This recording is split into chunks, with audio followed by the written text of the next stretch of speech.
la tête, ça dit quoi? C'est super, on est revenu en ondes. Parce que j'avais dès maintenant? OK. On me fait signe qu'on est en ondes, c'est ça? Tout à fait. Bon, hey, bonjour Martin, peut-être avec vous. Vous l'avez vu, vous avez reconnu sa voix, c'est sûr. Je suis avec François Gendron.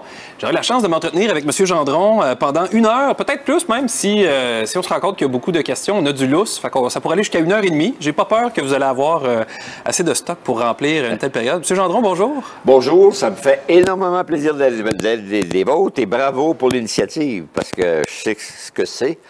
Alors, bravo, j'étais content que l'Abitibi organise un salon du livre de qualité. Vous l'avez fait. Merci. Je suis pas mal sûr que c'est dans les meilleurs salons du livre de confinement. En tout cas, je sais pas, j'ai pas vu les autres, mais par habitude, je pense que ce qu'on fait en général avec des moyens du bord, on est bon là-dedans. On pourrait peut-être en discuter d'ailleurs.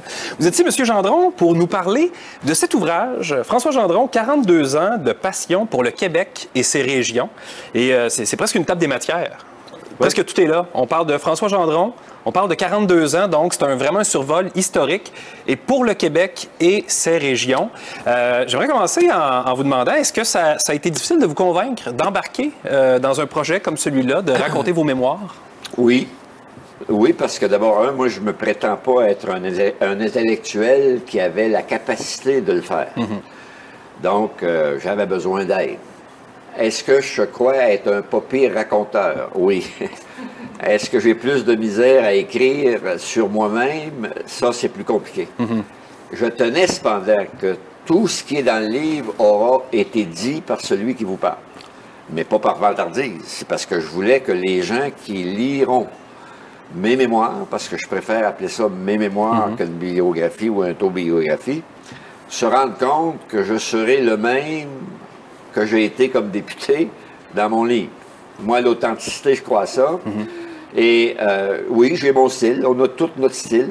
Et je tenais à ce que le style François Gendron d'honnêteté, franchise, de présence, d'accompagnement soit traduit dans les orientations ou les sujets que je traiterai. Pour pas être trop long, je voulais également, ce que j'appelle, donner du niveau à la classe politique. Moi, les hommes et les femmes qui ont accepté d'assumer la responsabilité de premier ministre du Québec, qui que ce soit, quelque parti que ce soit, je les ai connus personnellement et je crois que c'est des gens qui se sont dédiés avec leur conviction, avec leur façon de faire, mais ils l'ont fait avec énormément d'implication. Et il faut sortir du cynisme politique. Moi, je suis tanné de toujours dire « Ah, c'est tout pareil ». Ils font toutes la même chose, ils sont là pour se servir. C'est pas vrai, c'est pas ce que j'ai vécu, c'est pas ce que j'ai constaté.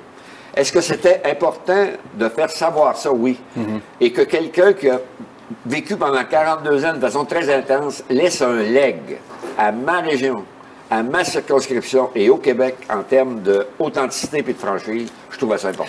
Vous l'avez dit, c'est 42 ans, donc ça vous a amené à revisiter un très large pan de votre vie. Oui. Comment c'était justement de replonger là-dedans, dans toutes ces époques-là? Y avait-il quelque chose de vertigineux un peu là-dedans? Il y a toujours quelque chose de vertigineux parce que 42 ans, ça prend de la mémoire. Ça donne que je suis chanceux, j'en ai une pas pire. Deuxièmement, il faut que celui qui veut raconter comment il a vécu ça, qui veut faire des commentaires sur des thématiques, sur des sujets importants, sur des missions de l'État, bien, il faut que les gens qui liront, il faut qu'ils sachent c'est qui ce gars-là, c'est qui ce personnage-là. Pas au sens encore là, pas au sens de l'autogratification, là, mais au sens de ses valeurs, ses principes. Il a été élevé comment? Est-ce qu'il a mangé de la boîte? Est-ce que ça a été difficile? Est-ce qu'il est allé se chercher une carapace pour être capable de... Parce qu'en politique, là, il y en a de toutes sortes. Il y a toutes sortes de réactions. Là. Et c'est important d'avoir ce que j'appelle le tonus pour la faire comme tu veux la faire et non pas la faire comme le système t'impose de la faire. Vous le dites une couple de fois, vous utilisez l'expression « ticu Gendron ». Oui. Comme pour dire, qu'il y a eu des occasions où vous avez une sorte de fierté de dire c'est Ticu Gendron qui part quand même d'un rang de la Sarre, puis qui est ici aujourd'hui. Puis c'est ce qui est intéressant en commençant. vous nous racontez une partie de votre enfance. C'est un survol quand même pour nous montrer justement d'où vient François Gendron, qui a réussi à faire ces 42 années-là comme député. Ça vient déboulonner un peu le mythe du député parvenu qui est là juste pour sa poche. Ça montre un peu votre background. Vous êtes un produit de la Sarre. Vous êtes né à la Sarre? Non, je suis né à Val-Paradis. Mais c'est pas grave, ça, c'est un accident de parcours, puis on parle pas de ça. Okay. Mais, mais on pourra en parler, mais c'est pas important. J'ai toujours vécu dans la rang 6 et 7 de la Sarre, sur une ferme, assez modestement. J'ai perdu mon père assez jeune. J'ai été 8 ans pensionnaire, 4 ans, 1 an à la ferme, 3 ans à Berthierville, plus 4 ans à l'école normale. Alors, 8 ans, en dehors du foyer familial. Et avec la difficulté de pas de prêts et bourses, un père parti, 7 enfants à la maison et une mère extraordinaire, mais elle, son seul diplôme, c'est la mère de famille. Et c'est un diplôme très important parce qu'on a eu beaucoup d'échanges, beaucoup de dialogues qui m'ont donné des valeurs, des principes. Alors, je voulais que les gens prennent contact de ça. Et quand tu dis qu'à la fin de ton primaire, il y a un problème parce qu'il y a une chicane entre les deux commissions scolaires et tu envisages d'arrêter là. Alors que moi, mon primaire a bien été. Ça a bien été, j'avais des bonnes notes, puis j'avais le goût de poursuivre. Ma mère était d'accord. Papa, il dit, ben moi, ça me tente moins, on n'a pas une crise de CNSQ. Il n'y a pas ça qu'il a dit, mais on n'a pas d'argent. Bon, la Providence va s'occuper de ça. Bon, dans le temps, c'était peut-être comme ça pour certains, mais à un moment donné, la Providence, il faut que tu passes à la caisse pareil, de temps en temps. Oui. Alors, j'avais des inquiétudes. Est-ce que je vais réussir à passer à travers? Je crois que ces difficultés-là m'ont donné du tonus, du caractère, et d'abord, j'ai enseigné pendant 10 ans, avant, parce que moi, je prétends qu'avant de te lancer pour représenter des gens, il faut que tu aies un certain bagage d'implication. En politique, là, on ne peut pas juste parler. Il faut poser sa pierre, il faut réaliser, il faut accomplir. Vous, de par ce parcours-là que vous avez eu quand vous étiez jeune, je pense que vous êtes une illustration de l'impact de l'éducation, ce que ça peut apporter dans un parcours de vie, d'aller chercher une formation, d'aller parfaire son savoir et son éducation.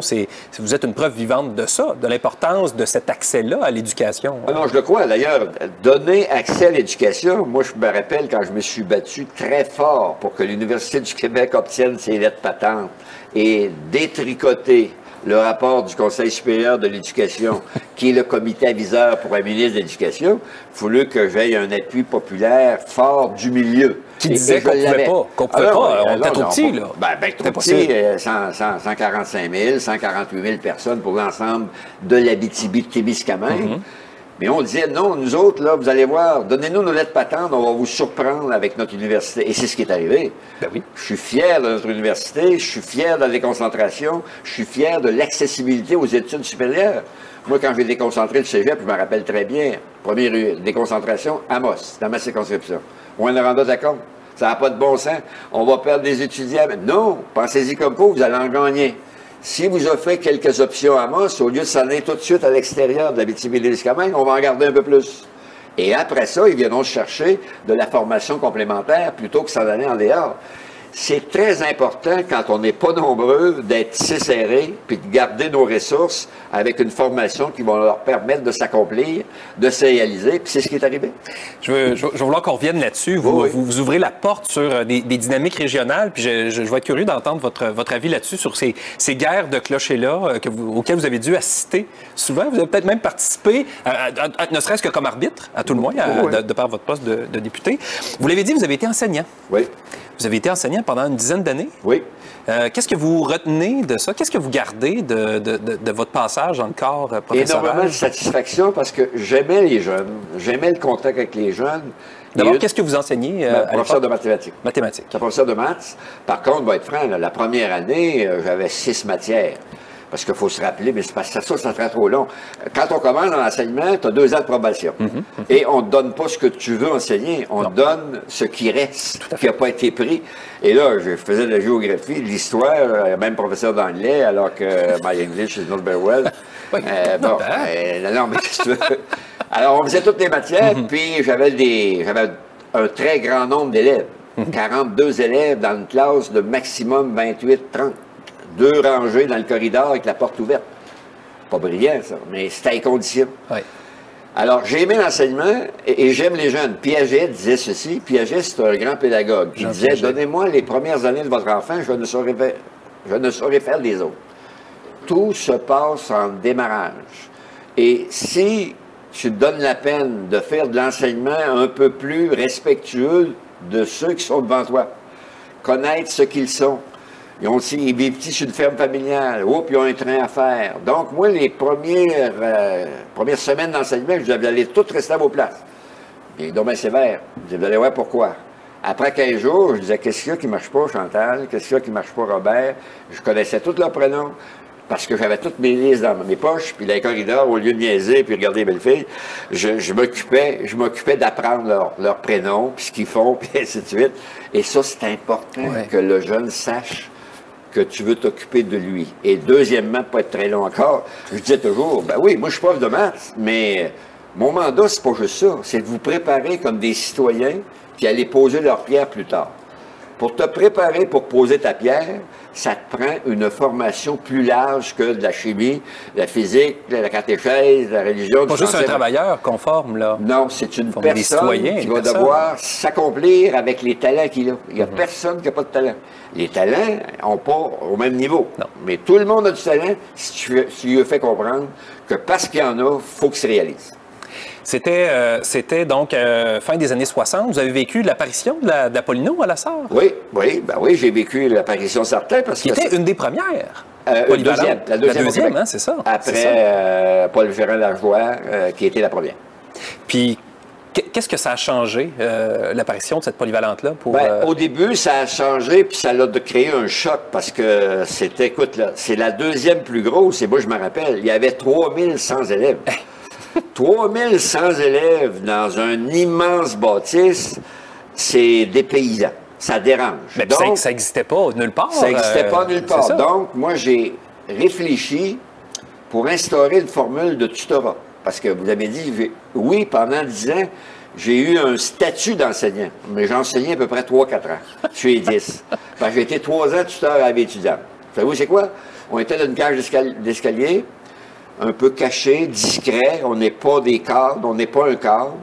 Et un moment donné, un prof disait, ouais, mais les 2-3, il faudrait qu'on essaie de les rencontrer. Qu'est-ce qui ne marche pas? Ils sont pas là. S'ils décident de venir me voir, on va jaser. Ils venaient sauter un cours la première fois, rien là. Mais la deuxième fois, je disais, ben t'es peu, là. Si tu viens nous voir, comment ça se fait que tu ne fonctionnes pas? Pourquoi? Qu'est-ce qui ne marche pas? Et là, tu apprenais des choses, ce qui méritait d'être corrigé. Et comme on était tuteur à la vie étudiante, ça a été un succès. Les autres profs, ils disaient, qu'est-ce que tu as fait? Ça marche bien. Puis, il s'occupe de ses matières. Puis, on l'a écouté dans les revendications qu'il y avait, puis on l'a personnalisé, le changement qui devait être opéré. Super intéressant, ça. Puis, vous dites que vous avez fait ça, mais en plus, est-ce que c'est avant votre carrière d'enseignant? Oui, tout ça, c'est avant ma carrière. Non, votre carrière d'enseignant? Non, pour être tuteur, il fallait avoir le poste d'enseignant, mais j'avais 5 périodes semaine. Vous connaissez sûrement un peu comment ça marche, là. Oui. Donc, moi, j'avais 20 périodes. Je faisais du tutorat avec les élèves en difficulté. Mais là où je voulais en venir, c'est que vous avez eu un autre emploi aussi. Oui, multimédia. Pour multimédia. Oui. Ça, multimédia, ça me fascine. Il y a un ouvrage qui est paru là-dessus au début des années 2000. Il parlait de multimédia, le bloc, le comité régional des paroisses marginales. Oui. Fait que, mais multimédia, peut-être nous dire un peu ce que c'est. C'est quelque chose de flyer un peu aussi. Ah non, mais vous avez raison, puis c'est correct. Multimédia, c'est un programme éducatif pour donner une meilleure lecture du potentiel de personnes qui s'étaient eux-mêmes exclus de la société. En gros, des groupes de travail, l'utilisation des journaux de quartier, télévision, radio. Moi, j'animais une fois par mois l'émission du Bloc, pas le parti politique. L'émission du Bloc, ça s'appelait de même, où on traitait des sujets d'actualité. Mais essentiellement, c'était de donner confiance à du monde qui croyait qu'il n'y avait pas le potentiel de faire quelque chose d'autre, puis arrêter de dire, moi, je suis pas capable, puis je connais pas ça, puis je peux pas faire ça. Arrête, là. On va t'aider à te donner quelques outils. Multimédia, c'est un programme éducatif. C'était de l'éducation populaire. C'est de l'éducation populaire, et on avait le titre d'animateur socio-pédagogique. Les libéraux nous appelaient les agitateurs. Ah! Ça me dérangeait pas, il y avait un peu raison. Ça me semble positif d'agiter ce qui est sclérosé. Voilà. Oui, mais ça m'a permis de faire une bonne préparation de ma carrière politique, parce que quand j'ai commencé, à un moment donné, il disait, oui, mais il faut que tu ailles sur le terrain. Je disais, t'as peu. Moi, il faut que je prenne du temps pour aller me chercher des gens qui vont accepter de travailler dans ce que je viens de m'embarquer. Je veux aller les représenter là où ils se prennent les décisions. Ça s'appelle l'Assemblée nationale. Donc, mes 3-4 premiers jours, j'ai recruté des soldats et des soldates, en disant, ben là, j'ai pris une décision, je veux savoir si je peux compter sur ton appui. Il disait, oui, mais c'est quoi? Ben, je veux savoir avant si je peux compter sur ton appui.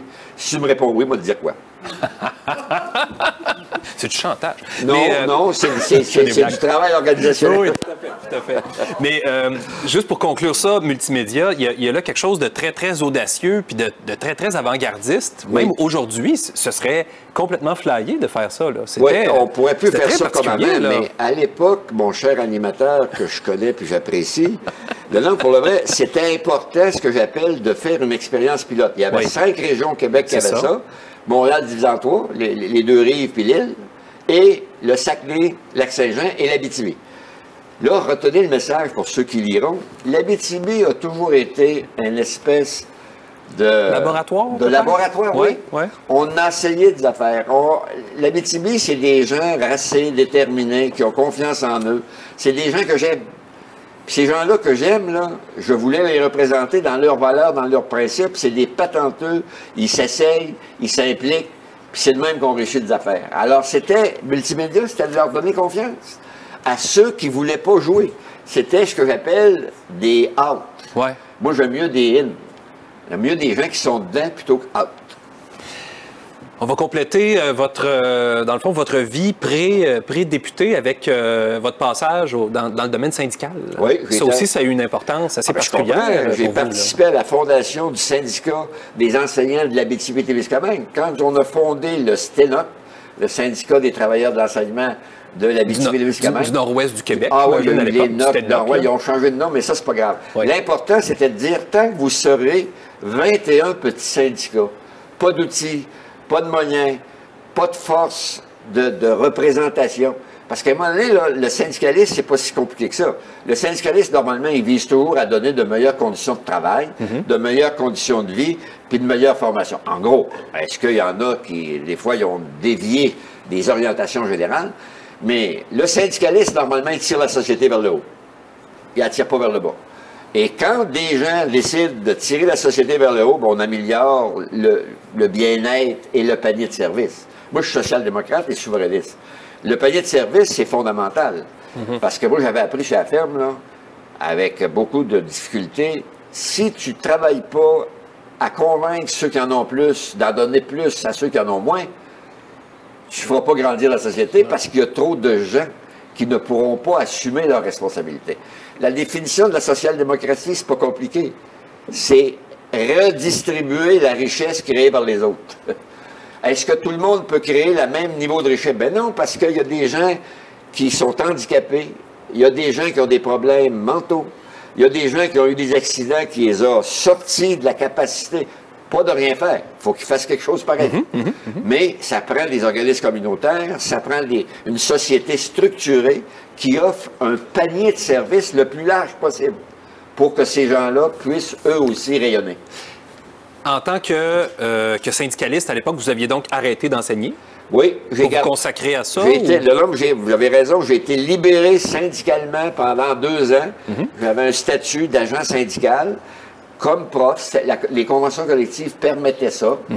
Les gens m'avaient choisi pour faire évoluer le syndicalisme avec la Centrale d'enseignement du Québec, Alexandra Hudon, puis d'autres personnes, Mathias Rio qui était à l'Alliance, puis ainsi de suite. J'ai tout connu ces gens-là. Mais qu'est-ce que ça faisait à l'époque, un syndicaliste? Ça ressemblait à quoi, votre passage dans ce monde-là? S'assurer qu'on tient davantage compte des revendications légitimes du personnel enseignant. Parce que, regarde, je vais donner un exemple pour bien comprendre. Êtes-vous au courant, quand j'ai commencé ma première année d'enseignement, moi, je faisais le rapport d'impôt de mon frère qui travaillait chez Haut de Bienvenue avec une 6e année. Et c'est pas mon frère que je vise, c'est pas correct, là. Il gagnait 1500 $ de plus que moi qui était prof. Donc, il y avait du travail à faire. Et quand on dit... il en reste encore, je vais vous dire, il en reste encore. Là, vous avez complètement raison. Le débat d'aujourd'hui, c'est une meilleure rémunération, donner plus de crédibilité à l'importance du prof qui est dédié pour faire de l'enseignement plus personnalisé et un meilleur accompagnement pour les élèves en difficulté d'apprentissage. Parce qu'il y a des élèves en difficulté d'apprentissage, s'ils n'ont pas l'accompagnement requis, ben, ils vont reculer. Puis vous l'avez montré de façon, quand vous parliez du moment où vous faisiez du tutorat, cet accompagnement-là, spécialisé ou personnalisé, a un impact sur la vie des jeunes. Il y a un impact, il y a un effet direct. De les écouter. Il faut prendre le temps de les accompagner. Ça nous aide à placer le personnage Gendron. Est venu éventuellement le moment où vous avez décidé de vous lancer. Comment est venue cette décision-là de vous lancer en politique? Bien, Multimédia m'avait aidé à comprendre que si tu ne vas pas là où tu peux apporter des changements sur des choses que tu crois qui ne marchent pas ou qui ne marchent pas selon tes principes, tes convictions, ben, tu pousses ton bateau jusqu'à envisager d'aller là où on prend des décisions de législation, de règlement, de budget, d'arrêté en conseil, d'accompagnement. Et là, parce que je vais être honnête, en 1976, j'avais dit, je suis sûr que je ne gagne pas. Mais il faut commencer en quelque part. Vous étiez sûr de ne pas gagner? J'étais certain de retourner le 16 novembre au matin, prof à Paulino, avec énormément de plaisir. 1.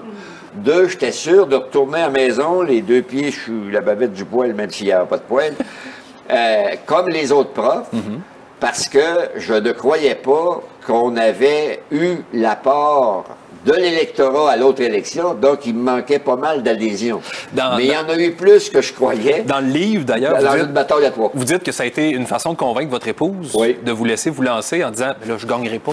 Bon, on était d'accord, on a analysé ça, puis elle m'a dit « vas-y, parce que tu vas te faire battre, puis tu vas rentrer à la maison à 4 heures comme tout le monde, et tu vas avoir une vie plus. » Et j'avais 3 jeunes enfants aussi que je voulais m'occuper. Tout à fait, parce que c'est... Moi, j'étais un impliqué. J'étais sur le conseil d'administration de la Caisse populaire, club de consommation, agent de liaison pour l'Université du Québec à Abitibi-Témiscamingue, agent syndical.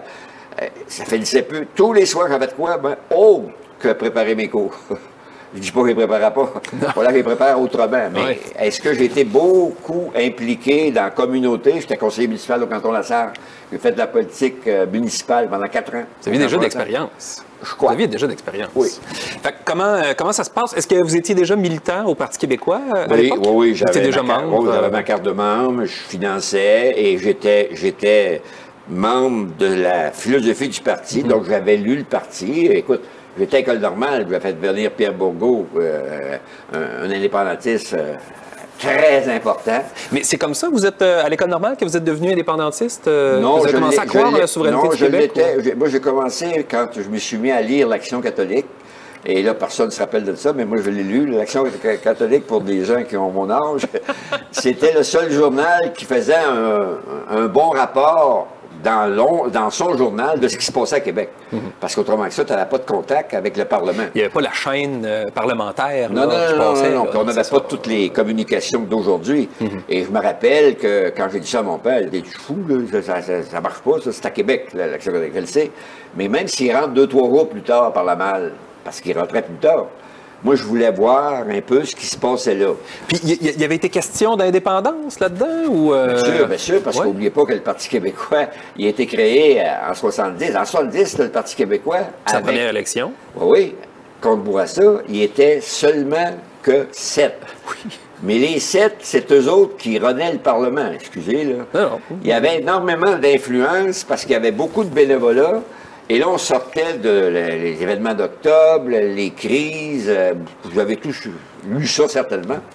Et là, il y avait une agitation sociale qui me plaisait parce qu'il fallait corriger des affaires. N'oubliez pas qu'en 1976, l'équipe était tellement importante qu'on a même parlé d'une deuxième révolution tranquille après celle de Lesage des années 60.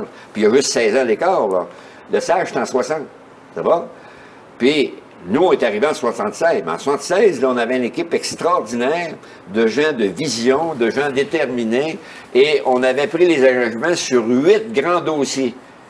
Et à l'élection du 13 avril 81, qui a suivi 1976, on a été élus plus fort parce qu'on a accompli 100 Vous aviez un bon bilan. Oui. Vous aviez un bon bilan. Il y a une affaire que vous n'avez pas accomplie, je me souviens bien, puis on pourrait y revenir. Ça, c'était la souveraineté... du Québec. Oui, on avait perdu. Non, mais vous avez raison. Je ne veux pas tourner le fer dans le Non, pied, non, là. Mais c'est juste c'est la seule, dans le fond. Regardez, le 20 mai 80, le référendum du 20 mai 80. Là, on saute. Oui, allez-y, je vous écoute. Oui, je vois un peu parce que c'était tellement important. Rappelez-vous qu'est-ce que c'était la question. La question, d'abord, ça prenait un cours classique pour la comprendre. Elle était trop longue, elle n'avait pas d'allure. Puis ça disait, en gros, ça vous tente-tu de regarder ça? Ça veut dire qu'on check ça pour que peut-être on se donne un mandat d'aller checker ça. Alors, vous résumez très bien. Merci. Parce que c'était un rapport de force. Non, mais le 20 mai 80, là, ce qu'on voulait, c'est donner un rapport de force à la société québécoise pour dire, y a-t-il moyen que le Québec soit plus respecté par le ROC? Le ROC est à le Rest of Canada. Pas parce qu'ils sont méchants, pas parce qu'ils parlent anglais. Voyons, non, on n'est pas des enfants d'école. Mais parce que le Québec est complètement différent dans les valeurs, dans les principes, dans son québéking, la façon de faire l'économie, et ça, c'est pas un mal de vendre, donc ça se passera pas. Tant qu'on réglera pas l'affaire, une fois pour toutes, c'est pas une région, puis c'est pas une province, c'est une nation. Oh, une nation, normalement, ça a un gouvernement, ça ne doit pas deux. Vous avez été, finalement, vous deviez pas être élu. Oui. Puis vous l'avez été? Oui. Pourquoi? Qu'est-ce qui s'est passé? On a fait... Avez-vous été entraîné par une vague? En Abitibi-Témiscamingue, le vent n'était pas assez fort pour pousser la vague aussi fort comme ailleurs. C'est ça. Est-ce qu'il y a eu une vague au Québec en 1976? Ben oui. Est-ce que la vague était aussi forte en Abitibi-Témiscamingue? Non. Ce qui a passé, c'est deux affaires. Un, je ne croyais pas qu'il y aurait une bataille à trois. Ah bon, une bataille à trois, j'espère que tout le monde comprend. Pas physiquement, là. Mais... il y avait le Parti québécois, il y avait le Parti créditiste social qui était encore important, et il a nommé Roger Bureau, qui était attaché politique de Camille Sanson. Il a demandé à Camille d'y fournir quelques sous pour acheter une bicoque en quelque part à Amos, parce qu'à l'époque, ça prenait ce qu'on appelle une acquisition pour avoir le droit de te présenter candidat. Bien, croyez-le ou non, Roger Bureau s'est présenté à Amos et il a fait Libon deuxième.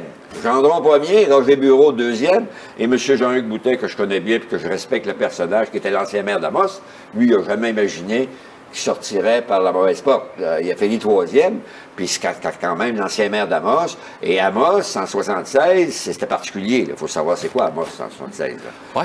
Là, n'oubliez pas le ça m'intéresse, me semble. Le petit du recette, là. C'était quoi Amos en 76, M. Gendron? Toutes les institutions étaient ici. OK.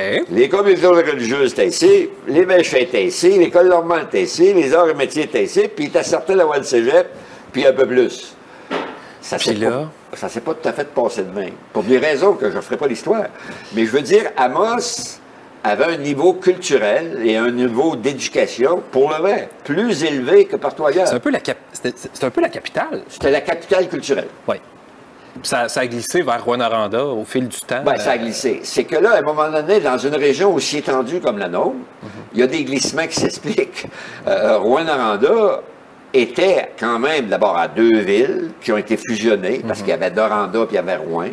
Alors, quand tu as fusionné les deux villes pour avoir un ensemble un peu plus gros, là, il y a eu une espèce de réflexe de tout le monde. Bien, ça nous prend dans cette grande région-là une capitale régionale.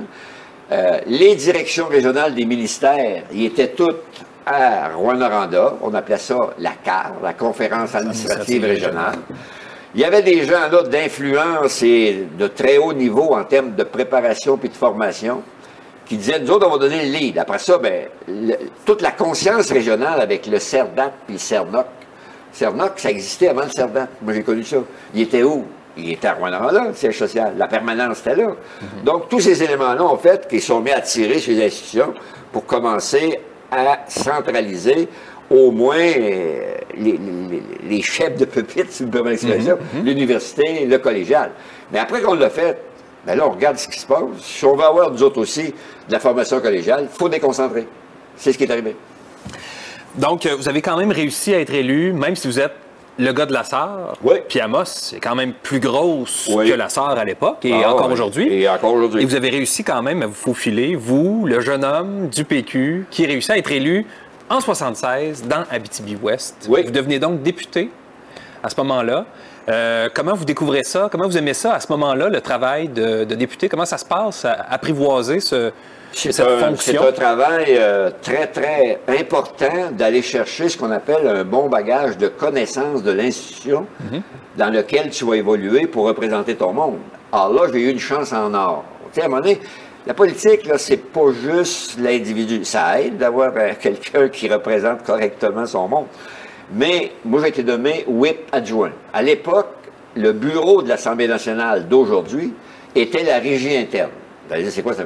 C'est pas important, là, mais c'est le staff qui porte des analyses sur l'outillage des députés pour qu'ils fassent un meilleur travail et qu'ils représentent mieux leur monde. La mécanique parlementaire. La mécanique, la connaissance, le Conseil du Trésor, la bibliothèque, la reproduction, les institutions. Et là, moi, qui était là? Toi et seniors. Le leader de chacune des formations politiques. Des gens d'expérience.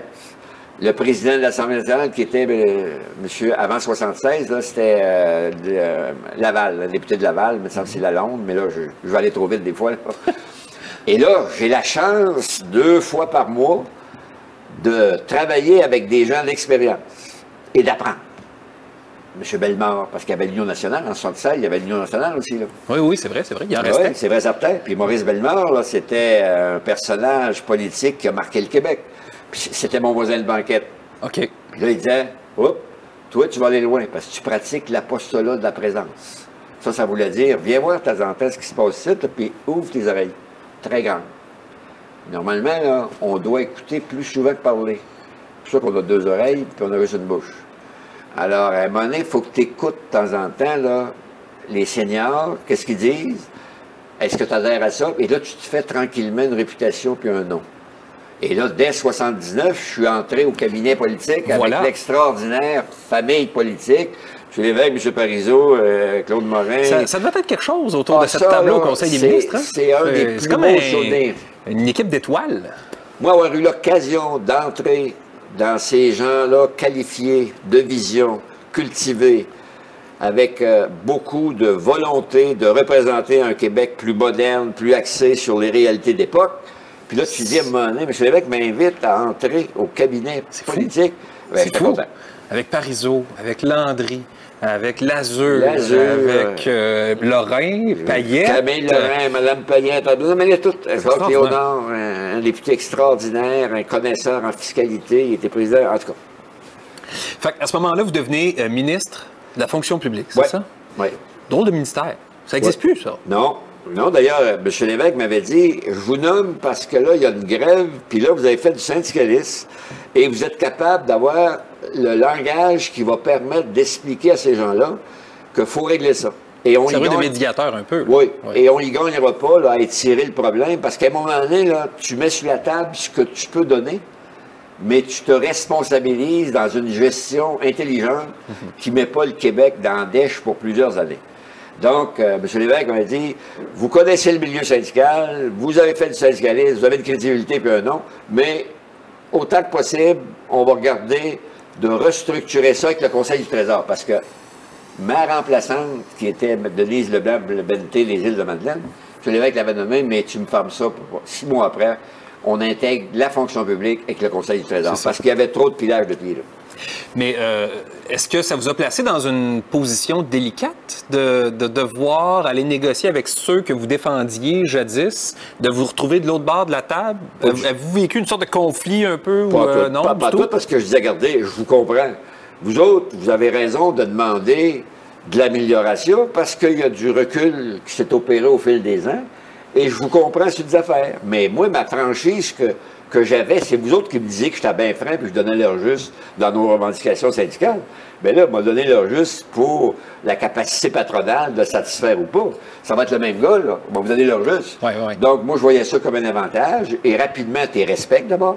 Tu as des contacts francs, honnêtes avec eux, et tu leur laisses voir que vous avez raison. Vos demandes ne sont pas illégitimes, mais il faut garder la capacité de l'État, parce qu'il y a le panier de service aussi. Plus on est généreux avec vous, moins il y en a dans le panier de service. C'est plus tard qu'est venu le moment où le gouvernement, en fait, je ne sais pas si c'est M. Lévesque qui a décidé, c'est une décision gouvernementale, il a fallu imposer une diminution du salaire. Il y avait une grave crise économique au Québec à cette époque-là. La pire que le Québec a jamais vécu. Comment vous vivez ça, vous, à ce moment-là? Là, ça a été très difficile. Ça, c'est douloureux, ça. Ah non, là, ça a été douloureux parce que, regardez, dire à des gens, là, on va vous donner ce qu'on ne devrait pas, puis on ne dit pas qu'on va aller le rechercher après. Ça, là, c'est un manque un peu de... Parce que c'est ça qui est arrivé, là. Là, à un moment donné, là-dessus, le problème, c'est qu'il n'y a pas beaucoup de gens qui racontent exactement ce qui s'est passé. Ça va être court. On va essayer d'être court. Allez-y, allez-y. Le premier... On a du temps. On a encore du temps. On presque une heure encore. On ne peut pas passer juste là-dessus. Le 15 juillet, on devait verser la moitié de l'indexation plus un bonus de vie chère. Pas de l'indexation, de l'inflation. L'inflation était à 20-21. La moitié de 20-21, ça fait une augmentation de 10 plus un bonus de vie chère. C'est pas pire. Ben, c'est plus que pas pire, mais on n'a pas les moyens de donner ça. On est dans la pire récession. Et regardez, moi, je me rappelle, là, ma famille et les autres, tout le monde avait été remercié temporairement pour le vrai. Et là, nous autres, c'est écrit dans la Convention. Regardez bien ce que je veux dire. Là. Chrysler Canada a ouvert une fois sa convention, c'est en 82. Ford Canada a ouvert une fois sa convention, c'est en 82. L'Alliance de la fonction publique fédérale a ouvert une fois la convention, de ne pas respecter sa convention, c'est en 82. Nous, les brillants, on a dit, c'est notre monde, ils nous appuient, on va leur verser ce qu'on n'a pas les moyens de faire, puis après ça, on va essayer de les convaincre de nous remettre ça. Là, ça, c'est pas mal anti-syndical. De demander à un chef de syndicaliste, là, tu vas monter sur la tribune, tu vas dire à ton monde que ce qu'on t'a donné, on n'aurait pas dû, alors m'annuler. Hey, il va dire, va te faire cuire un œuf. C'est ce qui est arrivé. Et là, ça a été très dur, parce qu'on a eu des pertes d'effectifs, on a eu des démissions, on a eu de la démobilisation, et je comprends ça. Les syndicats étaient près du Parti québécois aussi, oui, on va se le dire. C'est ce que je viens de dire. Mais on avait un devoir d'État, et M. Lévesque l'a bien dit, puis M. Lévesque était honnête et un excellent communicateur. On a cassé ce qu'on appelle un échelon de l'échelle pour éviter l'exponentiel. Là, je ne sais pas si vous savez ce que ça veut dire. Moi, je le sais. Comme professeur de maths, l'exponentiel, c'est que tu pars en peu. Puis là, tu pars en peu, puis là, tu échappes. C'est ça. Et là, on aurait propulsé à un endroit où on ne pouvait pas aller avec la récession. Parce qu'écoute, on était dans le trouble, pas pour rire. C'est la pire récession. Je termine là-dessus. J'ai fait un emprunt moi, avec Claude Charon à Boston, juste pour avoir un souvenir. Intérêt 22 22 d'intérêt sur un emprunt de 200 $. Alors, là, écoutez... c'est quelque chose, là. Ça n'a pas de bon sens. Donc, on a posé un geste de responsabilité de l'État, d'assumer notre responsabilité de leader de l'État, sachant qu'il y aura des conséquences. Il y en a eu, ça s'est mis à chirer. Puis en 85, qu'est-ce qui est arrivé? Ils ont perdu le pouvoir. Est-ce que pendant ces années-là, ou à d'autres moments dans votre carrière, vous avez été tiraillé entre, que ce soit votre rôle de député ou vos convictions personnelles et la ligne de parti? Est-ce que des fois, il y a là des déchirements? C'est-à-dire, j'ai l'impression que pour ma région, c'est pas une bonne décision, il faut que je me rallie. C'est quelque chose qu'on reproche des fois aux politiciens ici. On dit, c'est le porte-parole du gouvernement en région plutôt qu'être le porte-parole de la région au gouvernement. Est-ce que vous avez déjà senti ça? Oui, bien, non seulement senti, je l'ai vécu avec un autre parti que le mien. Non, mais l'instant, moi, pourquoi que j'ai écrit 42 ans de passion pour le Québec et ses régions? J'ai toujours été régionaliste et j'ai toujours défendu les régions et les programmes régionaux. Ça va? Là, tu me demandes, est-ce que ça m'est arrivé des fois des déchirements? Ben oui. Mais tu peux pas faire partie de l'équipe et prendre uniquement les décisions qui font ton affaire tout le temps. Parce que là, tu n'auras plus de crédibilité dans l'équipe et tu ne pourras pas chercher des gros morceaux. L'usine d'Onoyou, là, j'aurais jamais eu ça, moi, si j'avais pas eu un nom et une crédibilité et convaincre M. Lévesque que je suis tanné de voir passer les vannes de copeaux dans ma figure, puis les rencontrer. 200 vannes de copeaux tous les jours. Cap-de-la-Madeleine, Tursault, Kruger. Wow! À un moment donné, on s'est bien, j'ai fait une crise. J'ai dit, là, il est à question qu'on finance une 3e usine de papier journal à Matane, parce que le député fédéral de Matane, c'était Pierre Debanet, puis j'ai une bonne mémoire. Et le mien, c'était Yves Bérubé. Et bien, maintenant, j'avais 2 ministres contre moi, le fédéral et le provincial. Mais moi, j'ai dit à M. Lévesque, l'Abitibi-Témiscamingue ne pourra pas être toute sa vie un pourvoyeur de ressources pour les autres.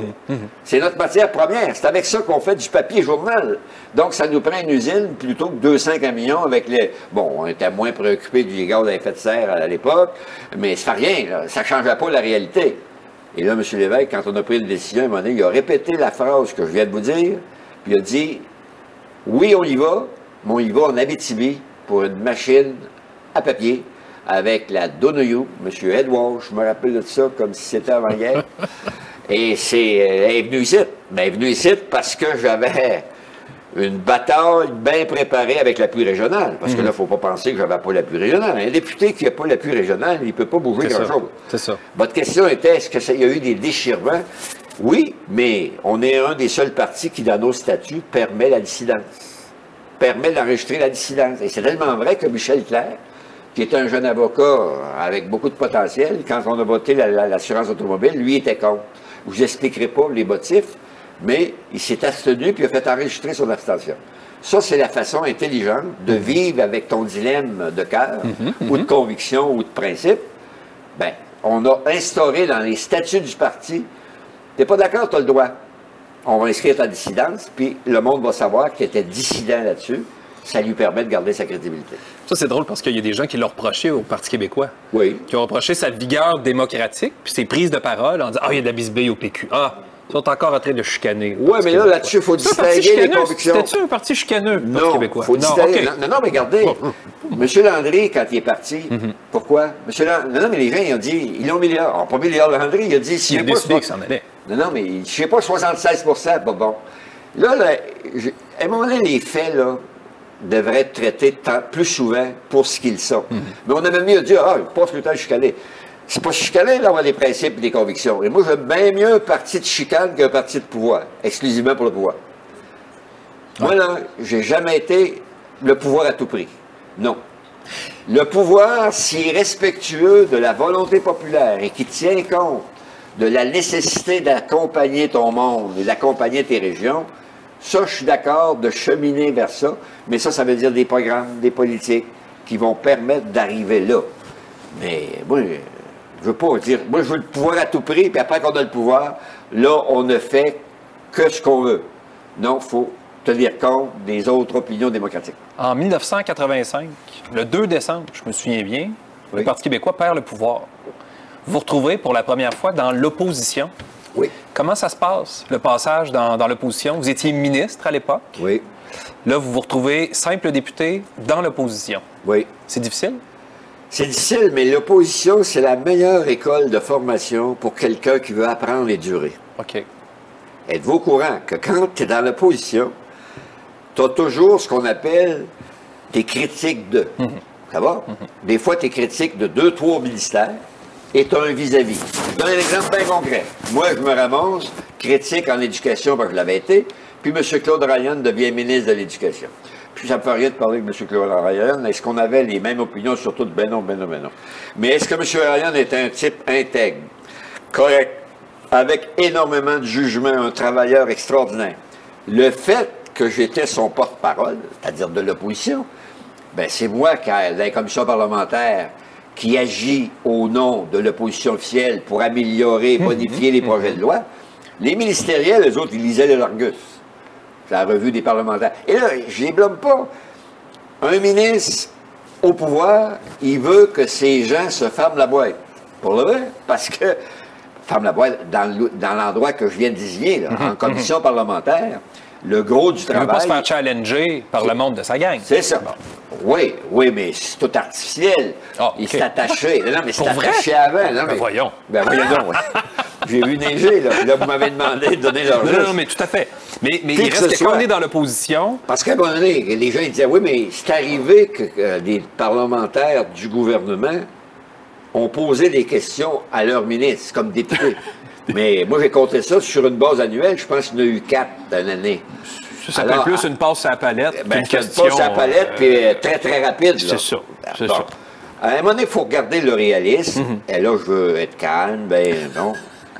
Quand tu es dans l'opposition, tu as énormément de travail. Tu as un service de recherche. Tu es respecté par le ministre parce que lui, il veut que son vis-à-vis, on ait de bonnes relations. M. Ryan m'appelait à ma fête. Est-ce qu'il a fait ça quand j'étais plus critique? Non. Puis je ne chole pas, j'explique. On avait conservé une relation intimiste, respectueuse. Moi, je respectais M. Ryan dans sa fonction. Il respectait son critique en éducation. M. Chevrette a été longtemps critique de plusieurs ministères. M. Chevrette avait beaucoup de respect des parlementaires.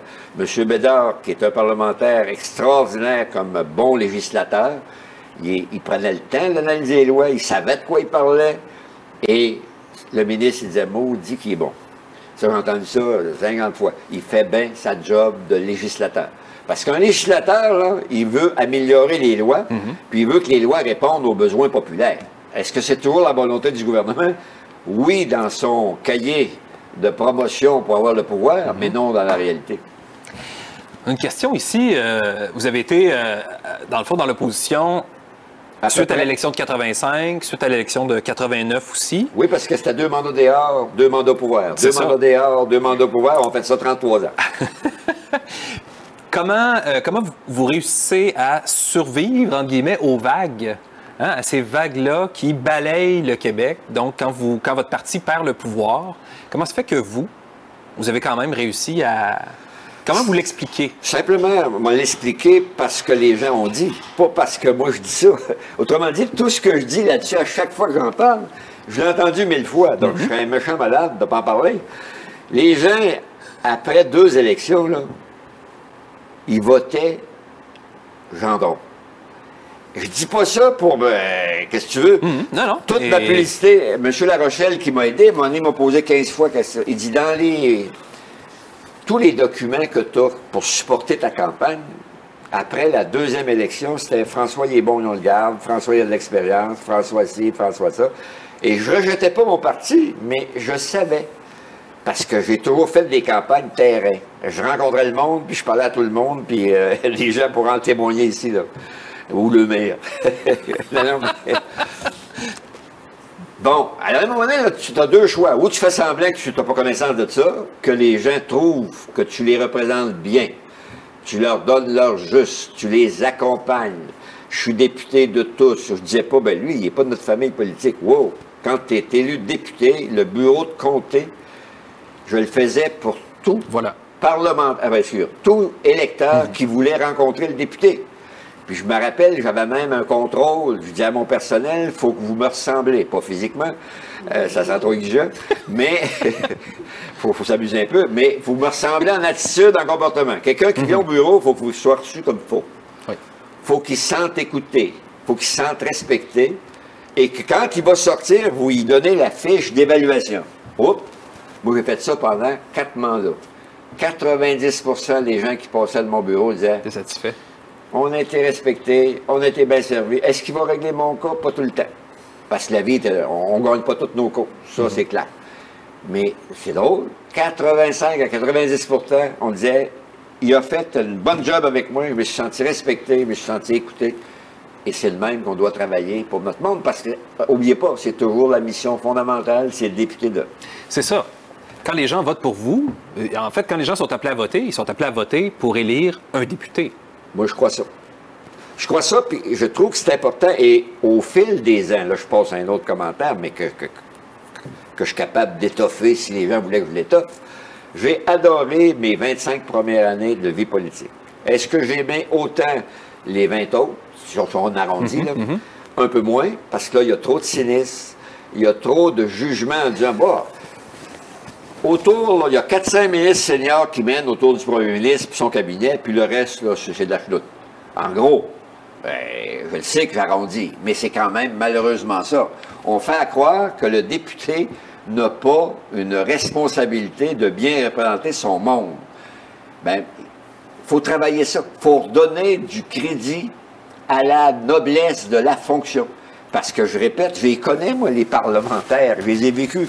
Je les ai eus d'en face pendant 42 ans. Vous avez croisé quelques-uns, là? Ah, plus que quelques-uns. La très grande majorité des parlementaires, c'est des gens dévoués, dédiés, qui travaillent fort pour représenter le mieux possible leur monde, indépendamment des partis politiques.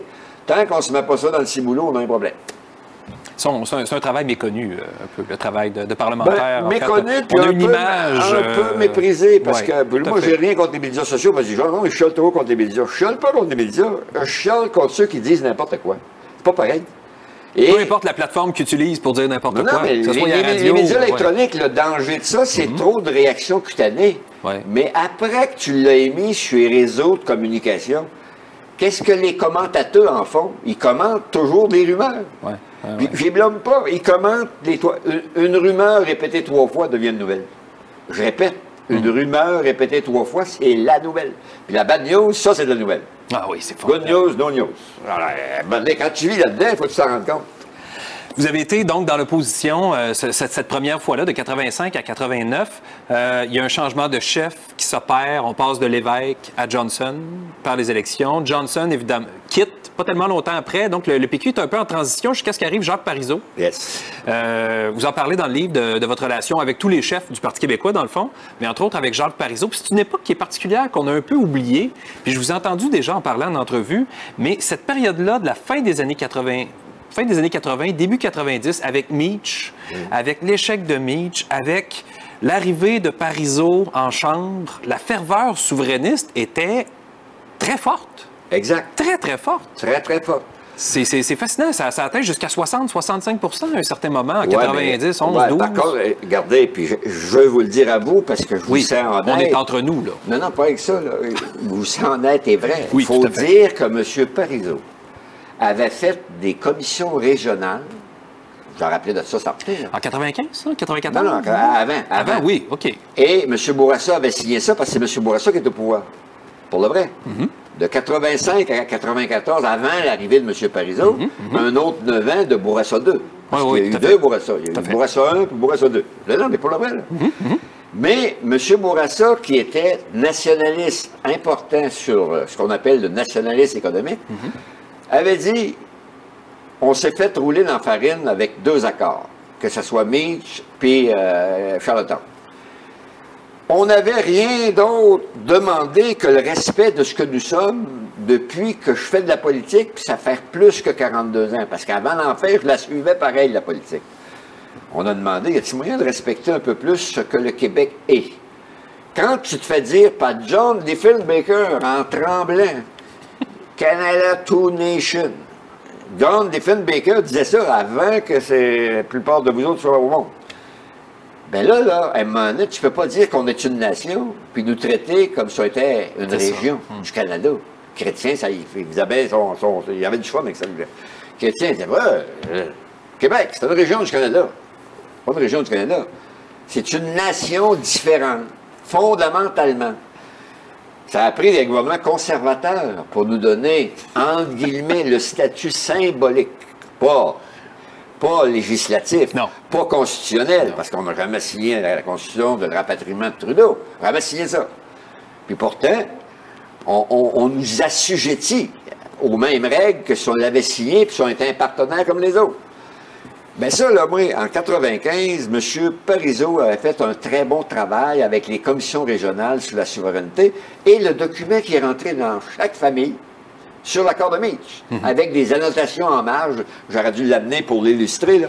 Puis là, c'est dit, êtes-vous au courant qu'il y a du dédoublement inutile? Êtes-vous au courant qu'il y a... Je vais donner un exemple. Vous avez un projet minier. Vous allez au ministère de l'Environnement, vous avez 18 conditions à remplir pour avoir l'OK. Et le délai entre la première fois que vous en avez parlé, puis les 18 conditions, il y a un décalage à peu près de 8 à 9 ans. OK? Mais quand tu as fini ça au Québec, il faut que tu recommences à Ottawa. Faut que tu recommences la même chose. C'est juste, il y a une phrase de différence, mais le fédéral dit, nous autres aussi, il faut donner l'autorisation environnementale. Et je ne dis pas que c'est illégitime. Je dis juste que c'est très coûteux et beaucoup de pertes de temps et de fayards perdus que je ne peux pas mettre en éducation, que je ne peux pas mettre sur la mobilité et les transports, que je ne peux pas mettre aux bonnes places, parce qu'il y a trop de dédoublements, puis il y a trop... Le Big Brother, là, le coast to coast, il coûte cher. Il coûte très cher. Le niveau de gestion le plus dispendieux des gouvernements dans le monde, c'est probablement le gouvernement canadien. Puis il l'explique, oui, mais on est vaste, on est grand. Il a raison. Le pont de la Confédération, là, tout le monde disait, c'est fou, à cause de la brume, ben c'est trop long. Il est ouvert à peu près 3-4 mois par année. Mais il a coûté cher. Ça ressemble à peu près à ce qu'on essaye de nous passer actuellement avec le tunnel à Québec. Le tunnel à 3-4 étages à Québec, 10 milliards. 10 beaux milliards. Ça n'a aucun sens. Pour 15 à 20 minutes où, effectivement, il y a un ralentissement de trafic sur les deux ponts. C'est quoi cette affaire-là? Alors, on va être obligé de payer pour ça. Mais parce que si eux autres ils ont droit à ça, nous ici à Val-d'Or, il y a un 15 minutes là, où entre le carrefour giratoire de l'Hydro et celui de Sullivan, là, ça ralentit pas mal. Fait que je pense qu'on aurait droit à notre tunnel, nous autres, avec. C'est ça? On va le demander. Tout le monde qui a 15 minutes. On va le demander. Tout est bon dans le poulet. Là, on lance ça dans Internet, là. Si le gouvernement nous écoute. Monsieur Gendron... Monsieur Trudeau, il y a une Christie de grosse banque. Oui, c'est ça. Monsieur Gendron, en 94, vous êtes réélu, encore une fois, avec le Parti québécois, évidemment. Il y a le référendum. On reviendra à la souveraineté, si vous voulez bien. On a d'ailleurs une question qui va vous être posée là-dessus tantôt, qui nous vient du public. Mais c'est un autre passage au gouvernement et c'est un autre passage de votre vie politique. Vous avez des ministères, là aussi, des ministères d'importance aussi.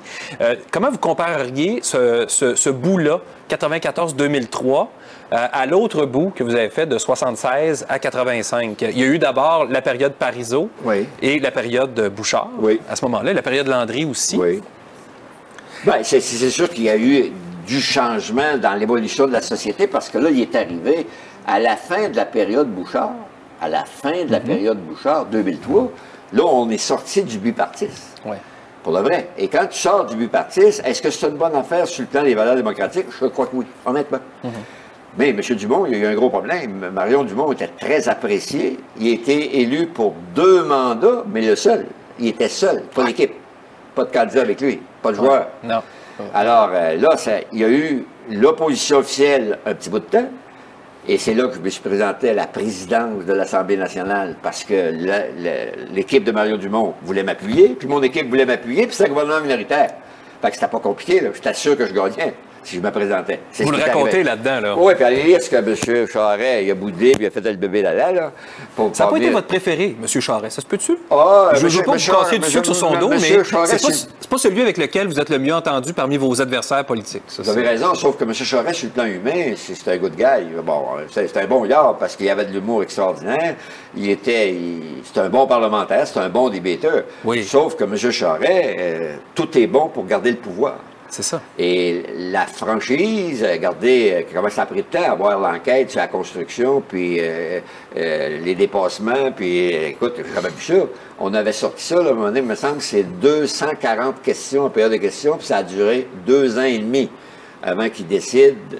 Il est tenace quand même. Hein? Il est patient, il est tenace. Non, mais c'est parce qu'il y avait beaucoup de choses à laisser sous l'abri. Oui, si vous me permettez l'expression. Oui, tout à fait. Je vais vu loin. Parce que là, il y a tellement d'écrits là-dessus. Lisez là, tous les documents qui ont sorti, là, ça ressemblait à ce qui s'est passé au fédéral. Avec la commission Gomery. Avec la commission Gomery. Bon. Ouais. Le résultat a été différent pour des raisons que je n'embarque pas dedans. Mais est-ce qu'il y avait énormément ce que j'appelle de vouloir cacher? D'abord, ça ne donne rien de revenir dans le passé. M. Charest a été un premier ministre assez intéressant pour ce que j'appelle la connaissance du Québec dans le reste du Canada. Ça, il a été très bon. Le nationalisme économique de Charest pour que Québec soit fier de ce qu'il est et joue ses cartes sur le plan de l'environnement, entre autres, et autres. Il a vraiment contribué à une représentativité importante. Mais dans sa gestion courante des fonds publics, des déficits et autres, et de ne pas mettre l'argent sur les bonnes priorités, là, j'aurais beaucoup à dire. Vous lirez mon livre, tout est dedans. Il y a beaucoup de choses dans le livre. Entre autres, moi, il y a un épisode dont je me souvenais plus tellement, là. C'est quand on est passé du premier ministre Parizeau, qui a démissionné suite au référendum de 95, à M. Bouchard. Oui. M. Bouchard a dû affronter le casse-tête qu'affrontent tous les premiers ministres et constituer son conseil des ministres. Et à ce moment-là, vous êtes consulté. Oui. Qu'est-ce qui arrive à ce moment-là? Bon, il arrive bien honnêtement, puis moi, j'ai beaucoup d'admiration de M. Bouchard. M. Bouchard ne connaissait pas beaucoup Il était nouveau dans le parti, là. En plein ça. Il arrivait, là. Oui, il arrivait, puis il arrivait d'Ottawa. Exactement. Et quand tu arrives d'Ottawa... C'est un autre pays. Ben, pas que ça. Il était ambassadeur. Oui. Il était ministre de l'Environnement. On va permettre au Québec de revenir dans l'honneur et l'enthousiasme avec le dossier de Brian Mulroney. Et M. Bouchard avait beaucoup d'admiration de M. Mulroney, et je ne le blâme pas. Et là, M. Bouchard dit, ben moi, je ne connais pas le PQ, peux-tu m'aider? Tu connais tous les joueurs, puis n'oubliez pas que j'avais eu 6 ministères avant. Alors, là, il me dit, toi, tu peux être ça, ça, ça, ça, mais je ne veux pas être très long là-dessus. Par contre, il me revient avec sa demande d'accepter d'être président de l'Assemblée nationale. Moi, j'ai dit, je ne veux pas être président de l'Assemblée nationale, je veux jouer au hockey sur la patinoire et non pas être arbitre au baseball. C'est une image. Puis là, ça ne veut pas dire que je suis contre la responsabilité d'être président. C'est un poste très important, je l'ai fait après. Mais je ne l'ai pas fait au même moment. Là, j'avais fait le tour du jardin comme action ministérielle. Et il me dit, tu peux être ça, ça, ça, ça. On se revoit 2 fois, on se revoit 3 fois pour ne pas être trop long. Puis là, ben, je sens qu'il a envie de revenir avec sa première proposition. Moi, j'ai dit, c'est toi, Lucien, qui est bon négociateur. Moi, je ne négocierai pas avec toi. Là. Le bon négociateur, c'est toi. Président, je t'ai dit non. Je t'ai dit non lundi, je t'ai dit non mercredi. Tu penses me dire samedi oui? Non. Et quand on s'est revu samedi la dernière fois, ben, dis là, mon cabinet est formé, terminé. Tous mes joueurs sur le jeu d'échecs sont positionnés, puis le cabinet est fermé. Donc là, j'ai pris ça dur. Par contre, tu ne peux pas être plus gros que l'équipe. Faut jamais que tu sois plus gros que l'équipe. Vous n'avez pas fait d'esclandre avec ça, là? Voilà. Genre déchirer votre chemise, puis quitter le parti, puis... Non, parce que moi, là, quitter le parti, c'est... À un moment donné, les convictions, il faut que ça soit plus fort que tes ambitions personnelles. Moi, j'aime mieux des gens qui ont des convictions avec de l'ambition que des gens qui ont juste des ambitions sans conviction. Puis, à ce moment-là, il vous a proposé d'être président du caucus? Oui, bien, il m'a proposé. Là, il m'a dit, 15 jours après, puis il serait ici, je dirais la même chose. D'ailleurs, on en a jasé en passant 4-5 fois. M. Bouchard, moi, ça m'intéresse, mais si je siège au Conseil des ministres. Et j'ai instauré cette pratique qui dure depuis qu'il a accepté ma proposition parce qu'il dit, tu as une bonne expérience, tu as eu 5 ministères, et quand tu as ce qu'on appelle une liberté de parole plus grande par l'expérience, tu peux avoir des propos qui sont très, très, très intéressants pour les collègues, qui eux autres, c'est normal, ils vont défendre leur dossier. Il est ministre de l'Agriculture. Alors, est-ce qu'il va être d'accord sur tous les propos des autres collègues ministériels? Pas tant que ça.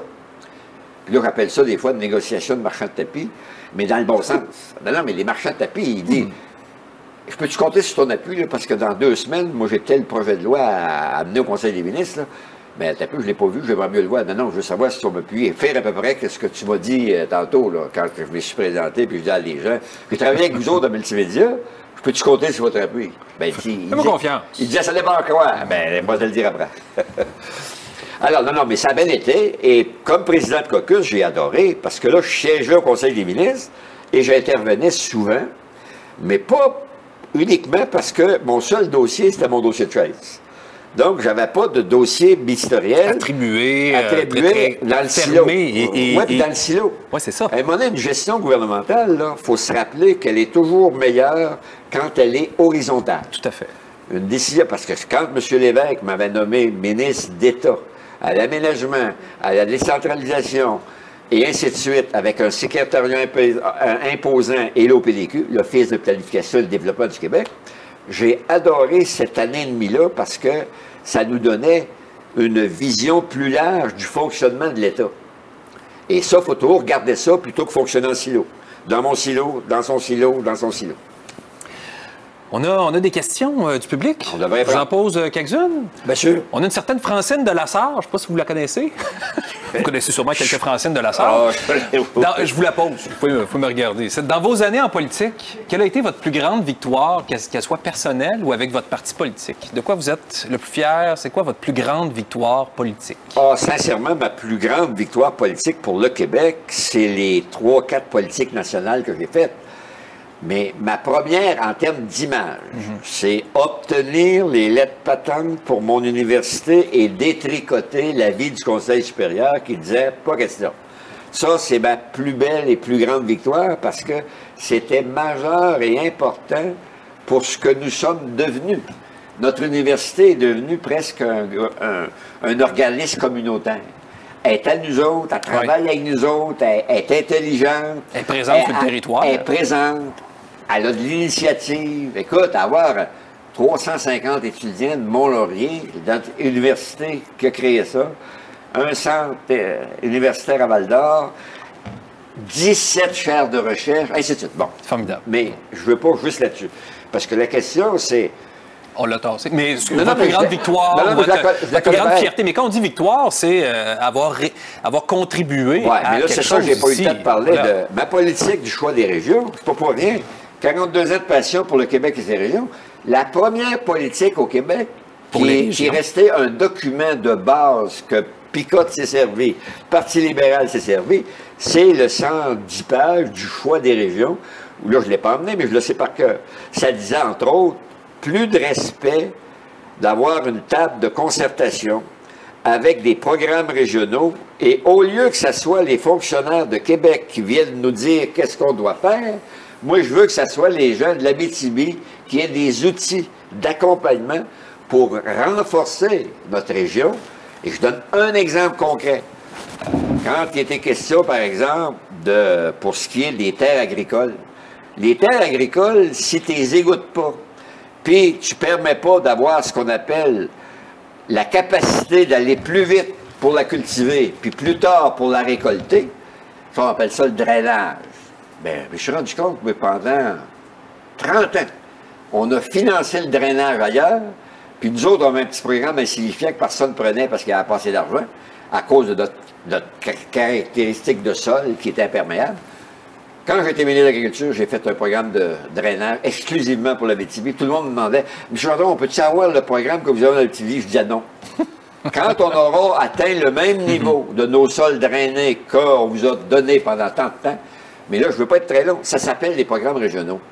Notre région a besoin, à cause de ses caractéristiques, d'avoir des programmes régionaux. Donc, là, je déboule.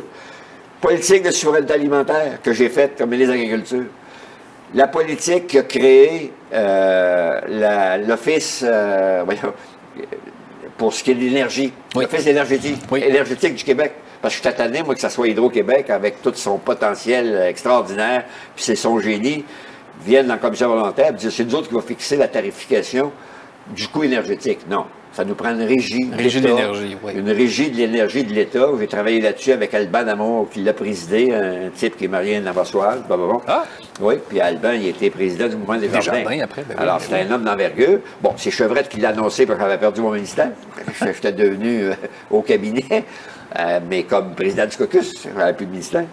Mais ça, c'est pas important, là, parce que c'est une question de calendrier. Moi, je veux vous ramener sur. Vous parlez du choix des régions, vous parlez du développement, avoir nos leviers de décision. Quel regard vous portez sur la situation actuelle de l'Abitibi-Témiscamingue? Est-ce qu'on les a encore, ces leviers-là de développement? Est-ce que vous trouvez que le développement de l'Abitibi-Témiscamingue, la dynamique de développement est en santé en ce moment en Abitibi-Témiscamingue? Pas autant que je voudrais, parce qu'on a... L'esprit régional. Oui, mais c'est parce qu'on avait un CERNAC, une conférence régionale des élus, qui avait des outils plus forts pour mieux tenir compte de nos particularités et de nos créneaux d'excellence. On en a perdu. Par contre, il faut toujours être honnête.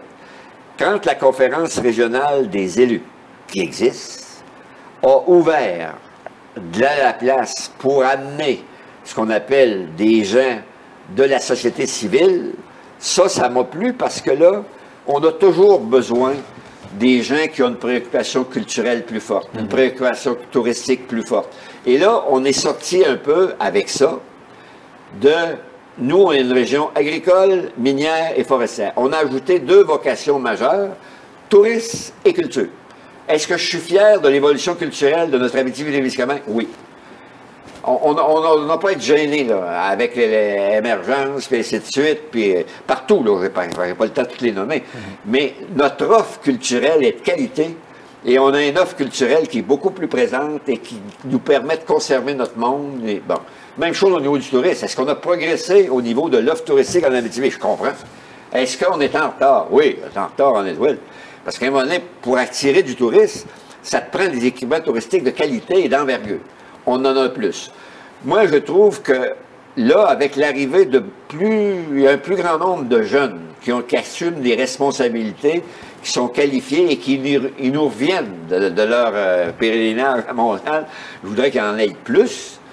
Et oui, on a un problème de main-d'œuvre, pour le vrai. On a un problème de main-d'œuvre parce qu'on a des entreprises qui ont beaucoup d'initiatives, puis n'ont pas le personnel pour continuer un offre de service qui sera prêt à offrir. Mais est-ce que là, le portrait de l'Abitibi-Témiscamingue, toujours avec 5 autres, bon, arrivez-moi pas avec 2 pôles, là. Moi, je marche pas là. Il y a 5 territoires, il faut s'occuper des 5 territoires, il faut outiller les 5 territoires. Là, le virage des MRC, là, c'est pas familier, ça, mais c'est bien plus important. La MRC, chacune des MRC, êtes-vous au courant qu'il y a du monde là? Êtes-vous au courant qu'ils s'occupent de politique natalité, puis de politique de site familial? C'est pas juste de l'aqueduc et des égouts, là. Je veux dire, ça a pris un rôle important, et ça, c'est l'endroit qui doit rester le plus décentralisé. L'occupation dynamique du territoire, il faut le faire à l'échelle des 5 territoires, et non pas de la capitale régionale, puis de la ville qui veut devenir capitale régionale, puis culbuter l'autre, puis dire qu'il y a 2 pôles. Il n'y a pas 2 pôles, il y a 5 pôles en Abitibi. Il faut s'occuper des 5 pôles. Tout à fait. Autant des villages que des villes aussi. Oui, ça fait partie de notre richesse, ces villages-là aussi. Comment tu peux prétendre faire de l'occupation dynamique si à tout bout de champ, les villages, pas de station de gaz, pas de restaurant, pas de ci, pas de ça. Une occupation dynamique, ça prend de la vie. La vie, il faut que tu t'établisses. T'as une famille, tu as confiance que ça va se développer, pas fermer. Et on a des villages très dynamiques, il faut aider ceux qui le sont moins. Plus il y aura du support aux communautés rurales pour refaire des créneaux de développement qui correspondent à notre modernité, plus l'Abitibi-Témiscamingue sera en santé. Vous êtes optimiste quant à l'avenir de l'Abitibi-Témiscamingue? Oui, bien moi, je suis un gars positif. Bon, est-ce qu'il y a des carences? Est-ce qu'il y a des choses que je n'ai pas? Oui, ça, il y en aura toujours, parce que c'est des hommes et des femmes. Puis l'humanité des hommes et des femmes fait que parfois, ils disent, ouais, ben c'est pas cette décision-là que j'aurais dû prendre. Et ça, c'est normal. Mais être un bon politicien ou les décideurs politiques, c'est de ne pas répéter les mêmes erreurs qui creusent des trous plutôt que de développer. Un certain Jean-Paul Bordelot, ça vous dit quelque chose? Ah oui, c'est un bon copain. On a fait 2 élections ensemble. C'est un 76-85. Lui aussi. Il vous pose une question? Oui. Après avoir passé plus de 40 ans à promouvoir l'idée de faire du Québec un État souverain, maître chez lui, aujourd'hui, croyez-vous toujours que nous pourrons y arriver dans un avenir pas trop lointain? Ben là, le pas lointain, je suis bien inquiète. Sur le pas lointain, je suis inquiète. C'est relatif, ça, lointain. Oui, mais en tout cas, tu peux le relativiser, mais même en le relativisant, je suis inquiet. Par contre, regarde bien là, j'ai dit, moi, je suis un type de conviction. Oui. Est-ce que, parce que ça prend plus de temps que prévu, pour le vrai, est-ce que le Québec demeure une nation distincte du rock et ça se réglera pas tant qu'on ne sera pas un partenaire de l'ensemble, ce qui n'est pas possible. Dès qu'on fait juste un symbole sur un carton qu'on écrit « c'est une société distincte », ça pète partout dans le reste du Canada. Alors les gens disent « oui, on va renouveler le fédéralisme ». Arrêtons de nous compter des peurs. On ne peut pas renouveler le fédéralisme. Et c'est pas mauvais en soi, mais c'est comme ça. Et ça n'arrivera pas. J'aimerais mieux dire, est-ce que oui, vous êtes d'accord qu'une nation, ça doit vibrer au concert des nations et ça doit avoir un siège? Je connais aucune des nations qui a obtenu son siège aux Nations Unies puis a dit, on recule, on a fait une erreur. Trouvez-moi une nation qui a eu on vous redonne notre siège, on va retourner avec notre gang. J'en connais aucune qui a fait ça. Donc, ça ne doit pas être si cave que ça. Quand on s'accorde, pas parce qu'on est plus ci, plus ça, non, uniquement parce qu'on est différents. Et nos différences exigent d'avoir un statut qui correspond à ce que nous sommes. Pas compliqué, ça. Donc, est-ce que j'ai encore confiance? Puis je crois que... Mais il va falloir faire mieux nos devoirs. Et dans la question, il y avait ça aussi, je me rappelle. Est-ce que je trouve qu'on a outillé l'électorat correctement avec des documents du genre de Meach, du genre qui rentrent dans toutes les familles et qui permettraient de lire, pas entendre les commentateurs qui disent c'est pas une bonne, ça arrête donc de radoter avec ça, ça c'est les commentateurs. Moi j'aimerais mieux lire un document qui dirait voici les 32 raisons encore modernes, adultes, responsables, qui nous permettraient d'être nous-mêmes, et je te demande de lire ça, puis porte un jugement. Mais là c'est toi qui vas décider dans ta maison, dans ton loyer, dans ton divorce. Pas une opinion toute faite qu'on essaye de nous rentrer dans la tête. Oui, pas tous ceux qui essayent. Regarde bien, les nouvelles à Star, êtes-vous au courant, c'est tout pareil. Quelqu'un lit la nouvelle, puis là, tu as 5-6 commentateurs. Non. Puis là, il explique que c'est pas tout à fait de même, puis là, il faut comprendre comme ça. Laisse donc le monde interpréter la nouvelle que tu diffuses. Parce que moi, là, des fois, les gens me disaient, je vais donner un exemple. Monsieur Lapierre, qui est malheureusement décédé, il était un excellent journaliste, pour le vrai. Mais êtes-vous au courant que M. Lapierre, en dernier, là, il y avait en moyenne 4 à 6 heures de communication par jour. Ça doit être épuisant. Ça doit être épuisant. C'est pas tellement ça. C'est que là, je me faisais dire, moi, Gendron, je t'aime bien, puis tu nous donnes l'heure juste. Mais Lapierre, il a dit le contraire de ce que tu dis. Il dit, ça arrive souvent. Écoute-les comme ça. Il en dit beaucoup. C'est pas à cause de lui. C'est que lui, il a des ratings. Vous savez, c'est quoi? Des cotes de radio. Il y a un chef de pupitre. Il y a des cotes, et là, il veut, là, je ne le nommerai pas, je pourrais t'en nommer 2, 3 qui aspirent à être le coq des ratings. Mais pour ça, des fois, il y a des sujets, c'est complètement débile. Pense juste à tout le monde en parle. À un moment donné, là, c'est toujours le même monde qui va aller radoter les mêmes affaires. Est-ce qu'il y a des bonnes affaires à tout le monde en parle? Ben oui, c'est pas grave. Mais est-ce qu'il n'y a pas assez ce que j'appelle de représentativité du Québec total? Pas juste la métropole, pas juste ce qu'on a appelé là, les complotistes, puis les gens qui disent non, ça, la pandémie, c'est pas vrai, c'est inventé par la Chine, je sais pas quoi. Ça n'a pas de bon sens. Il occupe les ondes, des fois, plus longtemps que n'importe quel sujet qui devrait être traité correctement. Et là, je terminais avec l'exemple que je donne toujours avec des jeunes. Les jeunes, ils ont dit, « Oh, pour être cool, là, ton opinion vaut la mienne. » Moi, à chaque fois que j'entends ça, je dis, « Non, non, ça ne marche pas ton affaire. Ton opinion vaut la tienne si elle est documentée, réfléchie, basée sur de la science. » Mais là, on se gargarise pour être cool, puis être chumé de chemin. Oui, je peux dire n'importe quoi. C'est formidable. Puis, oui, c'est formidable, mais je trouve pas que ça permet de faire avancer une société. Tout à fait. M. Gendron, vous avez, ça a été annoncé récemment, vous allez servir un peu de porte-parole ou de mentor pour des jeunes qui voudraient se lancer en politique. Peut-être qu'il y a une des préoccupations que ces jeunes-là peuvent avoir, c'est la conciliation famille-travail. Qu'est-ce que vous pouvez leur dire là-dessus, à travers votre expérience, ou c'est une question de Denise qu'on a qui nous parle de conciliation famille-travail?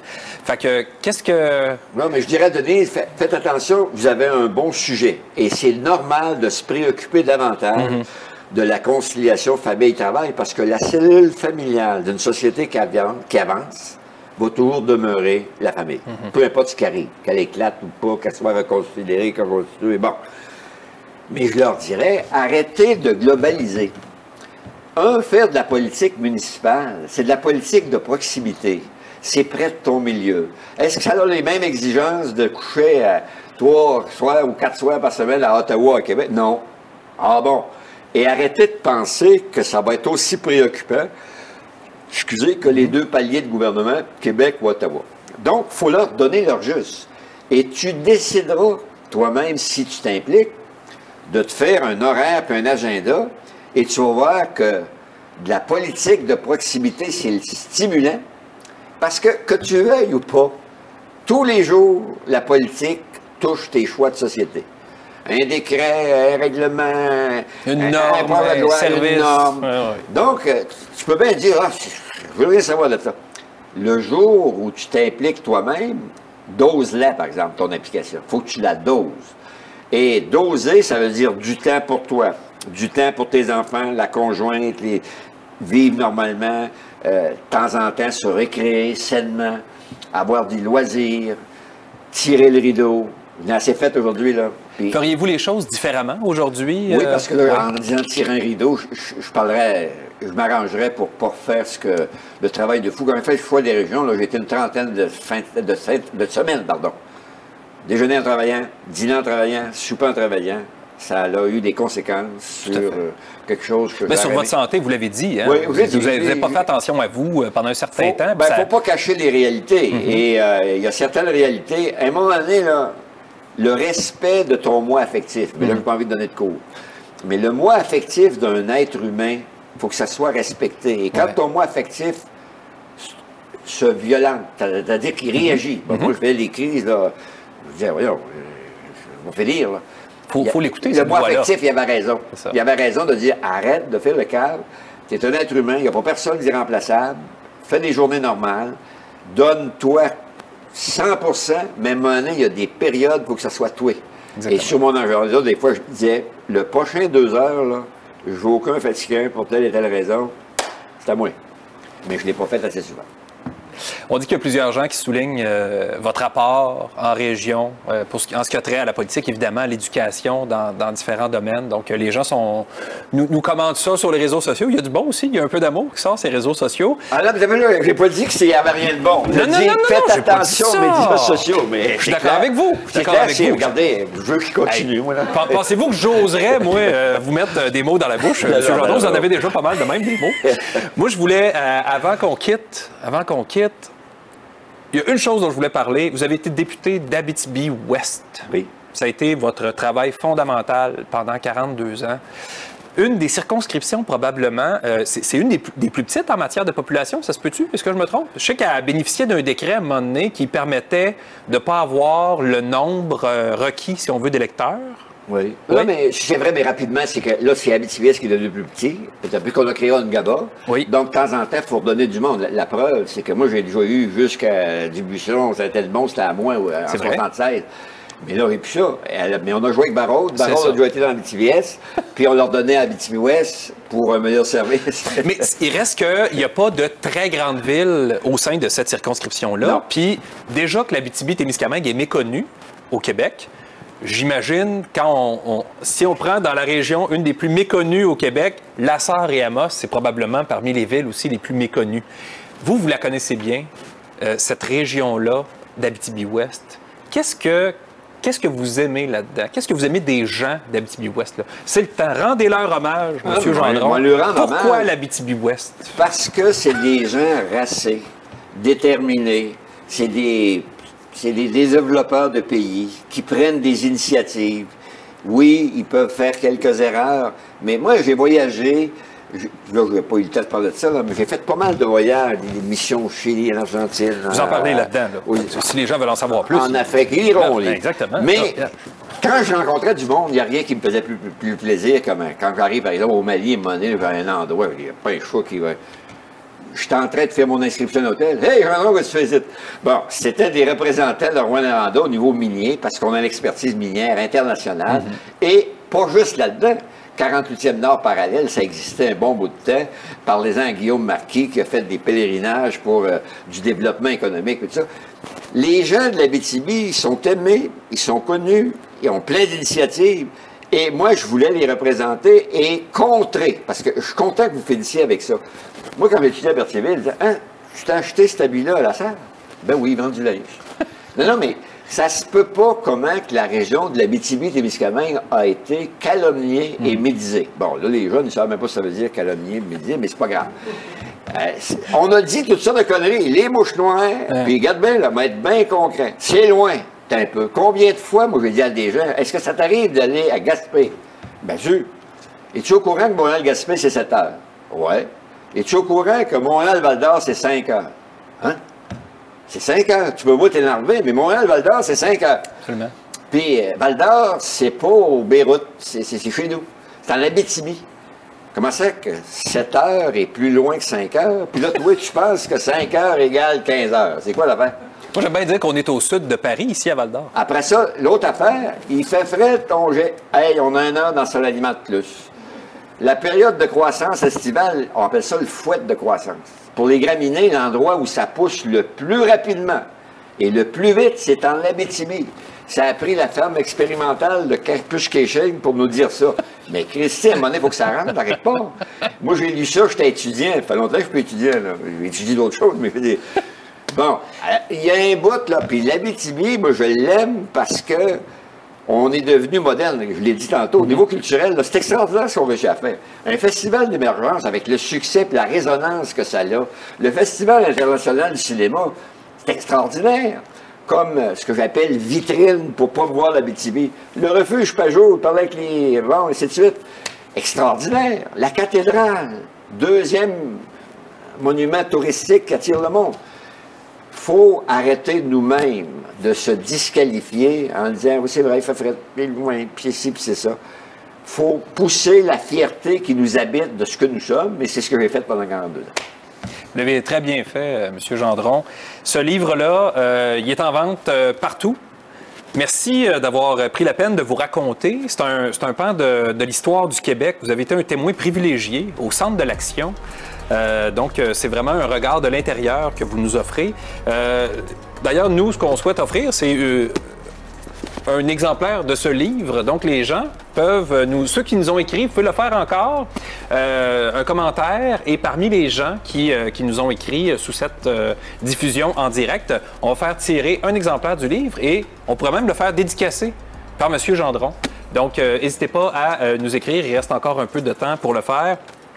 M. Gendron, on vient de se parler pendant 1h30. Oui. L'impression que ça a passé donc, c'est normal que j'aille un peu faim parce que mon dîner est loin. Puis là, j'aimerais ça aller manger une bonne petite croûte. Merci d'avoir été aussi généreux en anecdotes, en enseignement aussi, même si je sais que c'est pas ce que vous souhaitez faire. Le pédagogue en vous est jamais vraiment loin. Est-ce que vous auriez continué à être enseignant si vous n'aviez pas été politicien? Oui, j'aimais ça. J'aimais le contact avec les jeunes. Pour le vrai, j'aimais le contact avec les jeunes. Une société qui s'occupe de ces jeunes et qui donne leur juste et qui les stimule. Qui les stimule en disant, donne-en plus, si tu es capable d'en donner plus, on progresse. Et quand j'enseignais, les profs ils disaient, comment ça se fait toi, que tu finis ton programme un mois et demi avant les autres? Ben moi, quand je fais des maths, je fais des maths. Mais quand ils ne veulent pas en faire, je lui parle de l'amphithéâtre de la vie. Là, mais c'est sérieux ce que je dis, c'est ma conclusion finale. Je lui disais, c'est quoi ce bébête-là? Ben, je disais, l'amphithéâtre de la vie, c'est un gros amphithéâtre. Il y a beaucoup de rangées, il y a beaucoup de sièges. Puis moi, il faut que je te donne la formation qui te permettra d'aller occuper ton siège dans l'amphithéâtre de la vie. Il se peut qu'il y ait quelqu'un qui occupe ton siège. Il va falloir que tu dises, monsieur, madame, je regrette, c'est mon siège. Mais ça, pour ça, il va falloir que tu le fasses avec tact, diplomatie. Là, les jeunes disaient, ben, on va faire des maths. OK? Mais je me fais parler de ça aujourd'hui. Encore aujourd'hui? Par des élèves que j'ai eus. Tu te rappelles quand tu nous arrivais avec ton amphithéâtre? Oui. Ça veut dire que j'ai retenu leur attention. Puis ça a marqué certains. C'est une bonne attitude de personnaliser ton enseignement pour t'assurer que ça connecte. Il faut que le prof connecte avec chacune de ses élèves. Dans ce temps-là, la mathématique rentre mieux, le français passe mieux, l'histoire va mieux, la géographie va mieux. Bien, j'ai l'impression que vous avez utilisé cette technique-là avec les gens de l'Abitibi-Témiscamingue et du Québec au sens large. C'est ce qui fait que votre message a bien passé. Vous avez connecté. J'ai un problème, j'ai toujours le même style, connecté avec le monde. Merci beaucoup. Merci je vous remercie aussi, puis je vous remercie l'équipe technique. Extraordinaire. Non, mais vous êtes généreux d'avoir organisé ça. J'aime ça. C'est bien de l'avoir fait. Puis de tasser la pandémie un peu. Exactement. Nous autres, on bouge pareil pour pas être à chaque année, on remet ça l'année prochaine. Parce que c'est dangereux que la pandémie revienne, donc il faut laisser. C'est des gens d'Abitibi-Témiscamingue qui sont imaginatifs. Ils ont trouvé une façon qu'on l'aille, notre salon. Bravo, merci. Merci, M. Gendron. Bienvenue.